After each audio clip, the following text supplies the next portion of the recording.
And the style of recitation and the way in which the Qari is supposed to deliver the emotions of the ayats has this unspoken effect on the listener. And it takes them into the world of the Quran. Inna Allah wa malaikatahu yusalluna ala nabi ya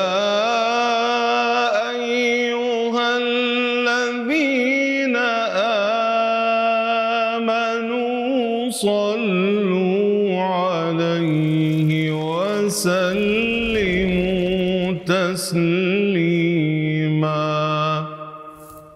Alright, so before we start this series, let's get a quick refresher on what are the maqamat anyway, and why is it recommended to use them when reciting the Quran.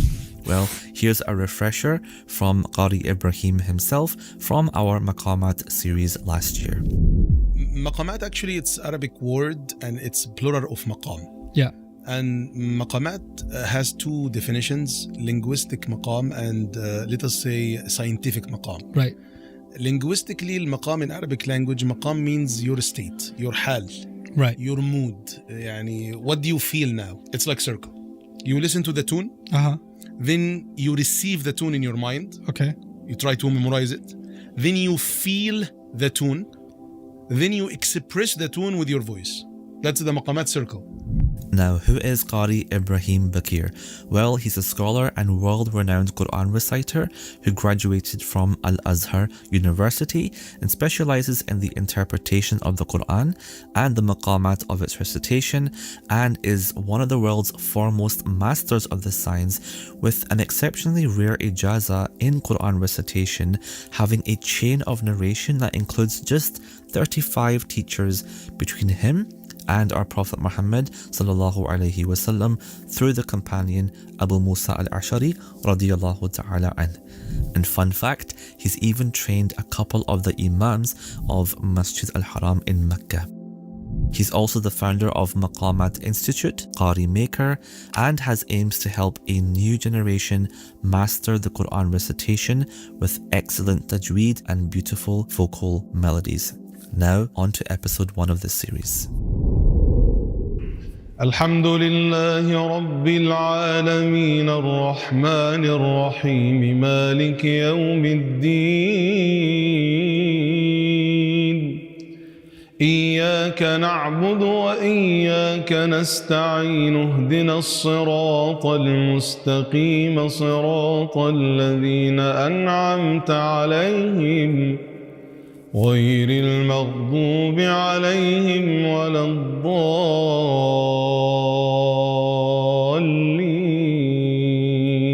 آمين. Bismillah wa salatu wa salamu ala rasulillah wa ala alihi wa sahbihi ajma'een. Welcome everyone to a beautiful series that we're starting, myself and Ibrahim Bakeer, and it is called Quran for Hearts and Minds, the Power of Maqamat. The way to introduce this subject to you, if you're not familiar with it, is fairly easy. Allah revealed a book to us that's unlike any other book. It's not structured with chapters and paragraphs and moving forward in a linear fashion. And in fact, if you look at it from a literature perspective, if some non-Muslim was just even reading a translation of the Quran, they would say this book is not linear, right? It's not moving in a linear fashion. So what kind of effect does the Quran have when it moves up and down, changes subjects, repeats stories? What effect does it have on the reader? If you think of human beings as beings that Allah created that are intellectual, philosophical, we're also emotional, we're also spiritual. We also think about sociological concerns, we think about legal concerns, we think about, beauty, we think about history, we think about all these things. Our minds are scattered in so many directions, right? And if you wanted to take one of those concerns, the philosophical, you'd pick up a book on philosophy. If you wanted to think about history, you'd pick up a book on history. If you're thinking about society, you'd pick a book on sociology or law. You'll pick up a legal book or a constitutional book. If you're thinking about your emotions and your psychology, you pick up a book on psychology or spirituality. Each of these are different, almost different aisles or different wings of a library. right? And when you're in certain kind of mindsets, like if a university student is taking a philosophy class, they're not thinking about history necessarily, or they're not thinking about law, or they're not thinking about other areas of life. They're thinking about this one subject. If they're thinking about nature, they're not thinking about, society, etc. They're in one mind frame at a time. What the Quran does, if you think of, and that's a bad analogy, but if you think of the human psyche and our way of internalizing the world as multiple buttons, when you listen to the Quran, it's like it's pressing all of those buttons simultaneously. It's touching on all of those pieces simultaneously. And one of the big pieces that the Quran touches is emotions.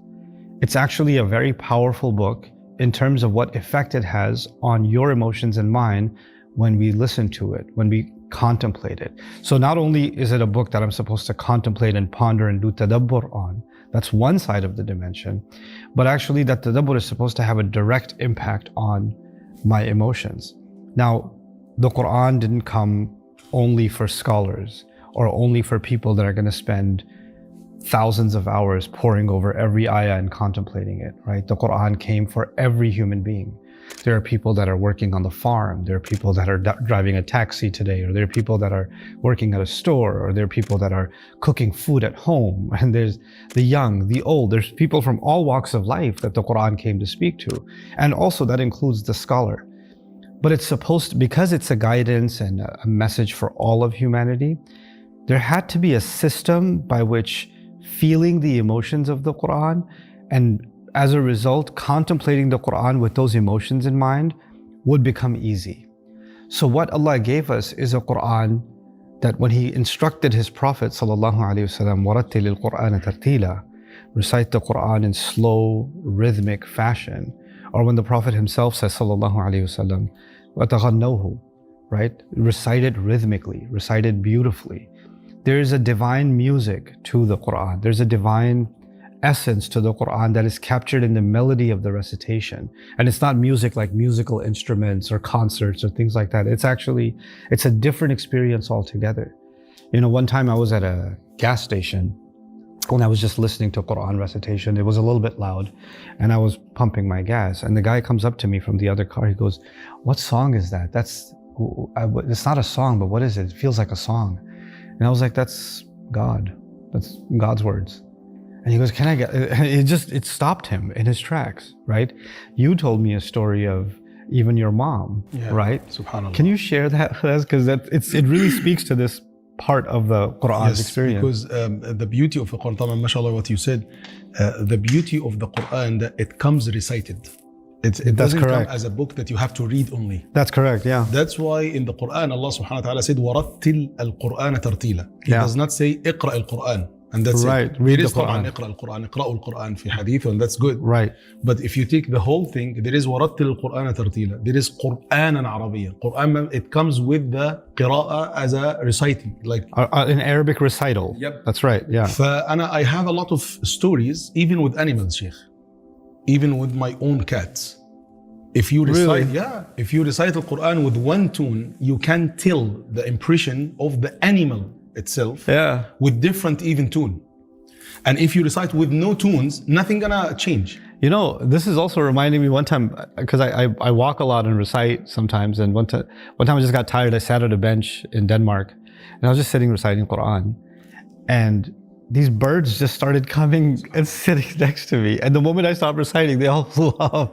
Sometimes I was reciting with some tunes, and these things happened to me. I couldn't even record it or something because I was in the feeling, in the mood. So I didn't like to bother myself in that time. But wallahi, things like you cannot even imagine it. Ya Rab.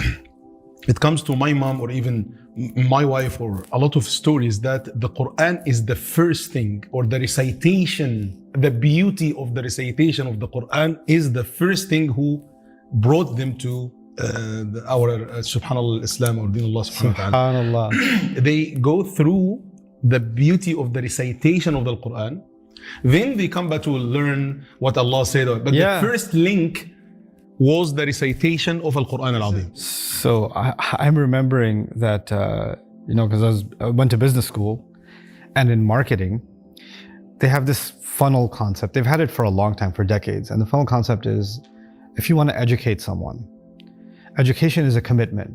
They have to sign up for a class, pay a fee, leave work, take the train, take the bus, get to the university, sit in the class. It's a lot of effort, right? And then even after you sit in the classroom, you have to pay attention, take notes, do the homework.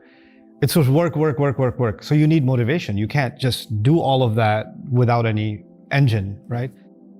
And then the thing is, before you can get a student to be motivated to learn, far before then, you have to get them interested. And the interest will not come from the classroom. The interest will come from something where they saw something or they felt something. They're like, this is what I want. And if it's powerful enough, then they're willing to go through the expense of time, money, comfort to get that, because what they saw is so attractive that they're willing to go through anything for it. Now the thing is, with Quran, the first thing, you're right, what people heard is this beautiful recitation. And it's not just the words, because you could just give somebody words on a piece of paper, right? But when you're hearing the words being recited in this incredible, powerful way, it's not just touching the mind, it's actually touching the heart. We call this series the Quran for hearts and minds for a reason, right? And so the style of recitation and the way in which the Qari is supposed to deliver the emotions of the ayat has this unspoken effect on the listener. And it takes them into the world of the Quran. It's the most powerful way to take somebody into the world of the Quran. Subhanallah. So that's what I'm excited to do, inshallah. Over the course of these episodes, we're going to try and take one emotion at a time and maybe take some of the more very emotionally charged moments in the lives of prophets and in the people that are mentioned in the Quran, and try to understand what those emotions were. And then I'm going to have you recite those ayat and see if we can feel those emotions as we hear you recite them. Because we're not just supposed to have a relationship with the Quran where we understand the Quran. We're supposed to have a relationship with the Quran where we feel the Quran. And you can't feel the Quran if you don't connect it with your own feelings, right? And you cannot connect it with your own feelings except with the maqams. With the maqams, that's correct. Without tunes, forget about it. Even Sheikh, just to end this, Sayyidina Dawood alayhi salam, thousands of years before, when Allah subhanahu wa ta'ala is addressing him in the Quran, it comes with 4 or 5 places. One of them talks about the voice. When he said, Ya Jibal, awwibi ma'ahu wal-tayr, wa alanna lahu al-hadid. Allah literally was talking about Mazamir Ali Dawood. When he was reciting these Mazamir, Allah is commanding the mountains and the birds to repeat with Sayyidina Dawood alayhi salam, not even people.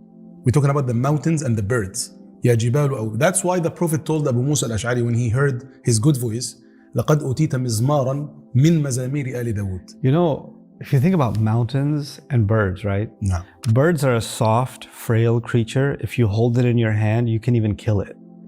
You can just crush it. It's the softest, weakest thing. And the mountain is a symbol of power. You can't, you could crash a plane into the mountain will stay, the plane will be gone. Right? And Allah is taking the softest and the smallest to the hardest and the biggest. And they're all following along with the dhikr of Allah. And it's amazing that Allah could have said it was a different subject, right? وَأَلَنَّا لَهُ الْحَدِيدِ. We made iron soft for him because he was making weapons and armor and all of those things. But it's beautiful that Allah put it in this ayah. Almost as if to say it was the dhikr of Allah also that was making the iron soft. Subhanallah. Even the hearts of these believers in the time of the Prophet ﷺ, because Allah is talking about it's kind of rocks. He was calling Bilal to even make the adhan, the conversion from the deen to be an emotion stuff. It was through Bilal before even the salah. It was like a preparation for the recitation of the Prophet. When the Prophet told Bilal, come and make adhan, and one other Sahabi has jealous and said, why? Why Bilal? He said, لأن بلالا أندى منك صوتا. Because he's more beautiful and more captivating in his voice than you are. Subhanallah. Excited to have this series with you guys. I hope you're excited as I am, inshallah. And I hope that as we listen to these episodes and watch them and really enjoy the recitation with our hearts, that we develop a lifestyle habit of connecting to the Quran, both intellectually, emotionally, and spiritually. Jazakumullahu khairan. Assalamu alaikum wa rahmatullahi ta'ala wa barakatuh. Assalamu alaikum wa rahmatullahi ta'ala wa barakatuh. I hope that you enjoyed watching this video.